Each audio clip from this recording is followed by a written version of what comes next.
Baiklah, kita masuk ke pertemuan keempat, yaitu pencahayaan bagian kedua. Setelah pertemuan pertama kemarin ada kekuatan cahaya dan warna cahaya. Nah, yang ketiga yaitu arah cahaya. Arah cahaya yaitu arah datangnya cahaya dilihat dari sisi pemotret atau fotografer dan dibaca seperti arah jarum jam, di mana objek menjadi titiknya ya. Objeknya itu menjadi titik dari titik tengah dari jarum jam. Contohnya seperti ini. Arah cahaya dari foto ini yaitu dari jam 9. Arah cahaya yang jatuh dari jam 9. Bayangan yang jatuh ada di jam 3. Nah, maka dari itu cahaya yang datang yaitu dari jam 9.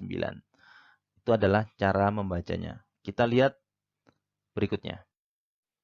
Nah, seperti ini. Bayangan yang jatuh ada di sekitar jam 1 atau jam 2 ya.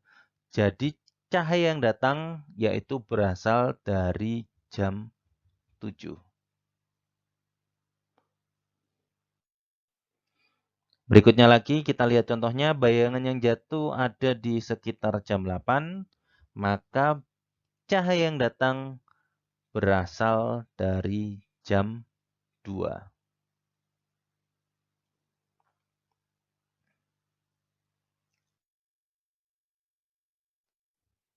Nah, bagaimana sih prinsip dasar pencahayaan foto produk terkait dengan arah ya terutama ya? Arah cahaya diusahakan datangnya dari samping atau belakang. Contohnya foto saya ini ya. Contoh foto saya ini arah cahayanya dari samping, itu cahaya utama, kemudian ada sedikit dari belakang. Nanti ada istilah-istilahnya, nanti ada istilahnya key light, ada rim light, ada kicker, dan lain sebagainya. Nah, ini nggak usah dipikirkan dulu istilah-istilah seperti itu. Intinya adalah arah cahayanya dari samping atau dari belakang. Kalau seperti ini arah cahayanya dari jam 9. Nah, nanti ketika kita motret produk, sebisa mungkin diusahakan arah cahaya dari samping. Contoh behind the scene-nya. Nah, ini kita lihat ya, behind the scene dan hasil fotonya. Ini behind the scene-nya, ini emak-emak yang memotret. Nah, kita lihat dengan posisi memotret seperti itu, maka arah cahayanya berada dari kebalikan dari dia ya, atau dari tas ya, arah tasnya itu ya, arah tasnya dari arah kiri, dari arah samping jadi ya. Kalau misalnya kita lihat dari hasilnya dari arah samping kiri.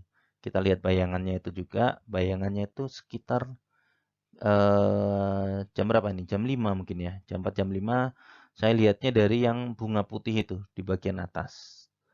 Nah, itu menghasilkan foto yang seperti ini.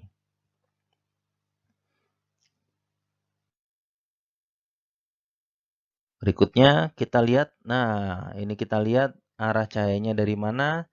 Eh, ini kira-kira dari jam 9 atau dari samping juga ya. Ada bayangannya ke arah samping kanan. Nah ini ya, ibunya memotret di halaman belakang seperti itu. Arah cahaya dari kiri ibunya. Berikutnya, persebaran cahaya, yaitu luasan pengaruh cahaya terhadap objek.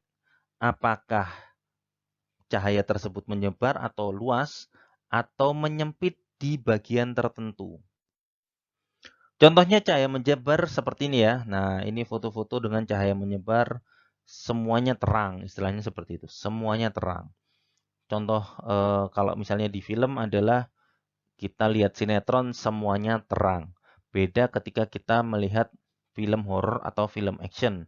Hanya di bagian tertentu yang terlihat terang ya.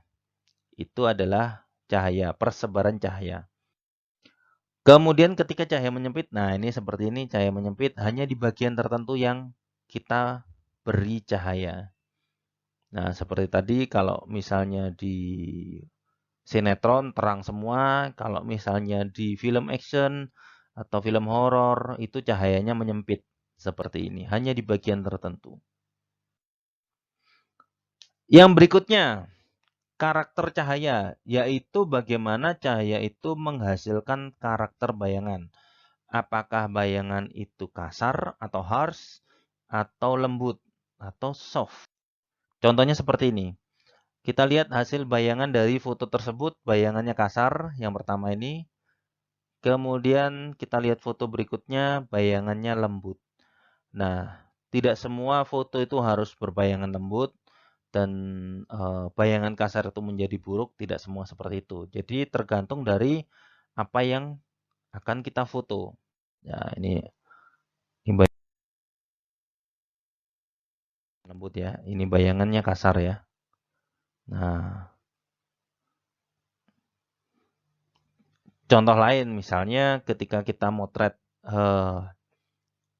produknya adalah sampo ya, produk sampo. Ketika produk sampo untuk wanita, maka karakter bayangan yang dihasilkan sebaiknya adalah bayangan lembut. Sedangkan ketika kita motret sampo untuk pria, bayangannya kasar. Contohnya, misal iklan sampo pria itu Ronaldo, Cristiano Ronaldo, atau Messi. Kita lihat bayangan di hidungnya, kemudian di bawah mata, itu pasti biasanya terlihat.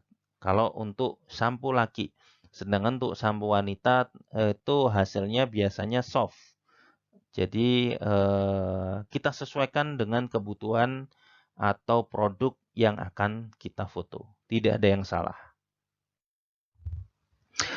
Berikutnya sumber cahaya. Setelah dari 5 karakter dari cahaya tadi ya. Kemarin kita belajar mengenai kekuatan, kemudian arah, kekuatan, kemudian warna, arah, kemudian persebaran, dan karakter atau kualitas dari cahaya. Berikutnya kita belajar mengenai sumber cahaya. Ada sumber cahaya alami atau available light. Ketika kita tidak dapat mengatur 5 hal tadi ya tentang cahaya ya. Itu disebut dengan available light. Misalnya matahari, bulan, lilin, api unggun, lampu jalan, lampu panggung. Kemudian cahaya yang tidak alami atau buatan, ketika kita dapat mengatur 5 hal tentang cahaya. Jadi kita bisa mengatur kekuatannya, warnanya, dan lain sebagainya. Misalnya flash, kemudian lampu yang kita bawa ya, beda dengan lampu panggung atau yang misalnya kita motret panggung, kemudian lampu panggungnya itu adalah lighting man-nya bukan dari kru kita, maka itu menjadi available light. Beda lagi ketika kita motret di panggung, di mana lighting man-nya adalah dari kru kita, maka itu menjadi cahaya tidak alami atau buatan. Nah, lampu di sini ada lampu LED dan lain sebagainya. Itu ketika kita bisa mengatur 5 hal tentang cahaya.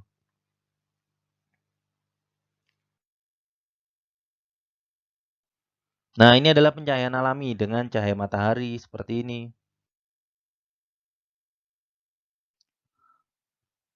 Dengan cahaya matahari, gimana sih pemotretan produknya? Contoh behind the scene dan hasil fotonya seperti ini ya. Nah, meskipun kelihatannya dari behind the scene-nya itu over, tapi hasil fotonya bagus. Dengan cahaya matahari. Ini adalah produk masker ya.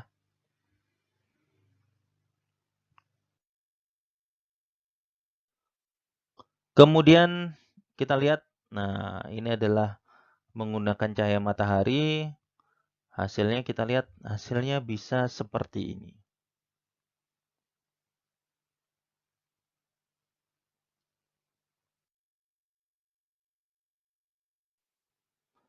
Dengan pencahayaan buatan yang pernah saya terangkan, ini ada colokan lampu, ada lampu belajar, ring light, dan sebagainya. Ini adalah alat bagi fotografer untuk mempermudah hasil foto. Contohnya, nah ini ya contoh dengan menggunakan lampu buatan atau pencahayaan buatan ya. Kita lihat hasilnya. Nah, ini adalah seperti ini hasilnya. dengan lampu belajar satu dari arah samping, terutama itu yang eh, untuk cahaya utama, dan kemudian dari atas itu untuk membuat logo dari ini apa ini? Celestian nih. Nah, itu ada logonya menjadi apa istilahnya ya? Mengkilap. Nah, itu adalah cara-caranya.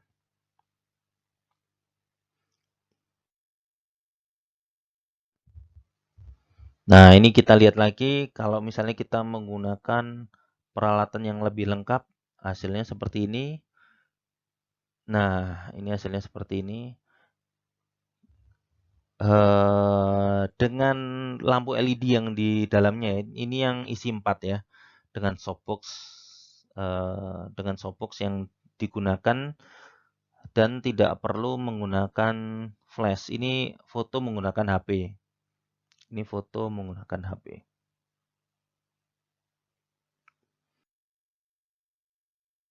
Oke, demikian ilmu mengenai pencahayaan. Semoga bermanfaat.